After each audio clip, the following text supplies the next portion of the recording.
ఇప్పటివరకు green army Vempadu గ్రామం సాగుదారుల హక్కులకు సంబంధించిన 1990 ఈ గ్రామంపై గౌరవ సుప్రీంకోర్టు ఇచ్చిన తీర్పును మొదలుకొని మరియు అంతకుముందు జరిగినటువంటి వివరాలు.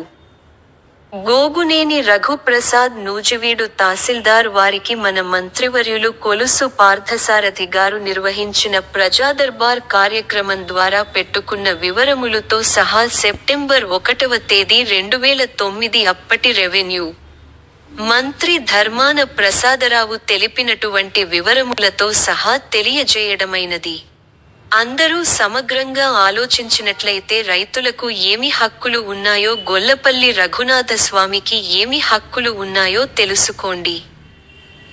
ఆ తదుపరి కాంగ్రెస్ ప్రభుత్వం జరిగిన స్థానిక ప్రజా ప్రతినిధి అయి ఉండి నడిపిన తొండి ఆటతో 2016 వరకు జరిగినటువంటి పరిణామాల వల్ల సాగుదారులు నష్టపోయింది ఏమిటో మరియు రఘునాథ స్వామివారికి చట్టబద్ధత లేని వసూలు వలన జరిగిన నష్టం ఏమిటో 2-3 రోజుల్లో దేవస్థానం అధికారుల యొక్క అభ్యంతరకరమైన చట్ట వ్యతిరేకపరమైన పాలనతో ఈ గ్రామంలో సాగుదారులకు కలిగించిన నష్టాలతో వివరములు చూపించుటకు మా ప్రయత్నం మేము చేస్తున్నాము.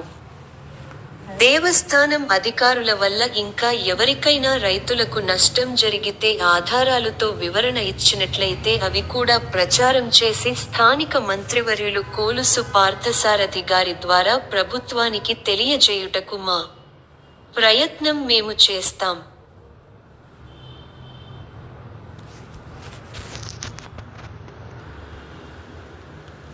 ఇదంతా రెవెన్యూ అధికారులు చేసిన తప్పిదాల వల్ల దేవస్థానం అధికారులు ఇష్టానుసారము చేసే అవకాశాలు కల్పించారని అర్థమవుతుంది.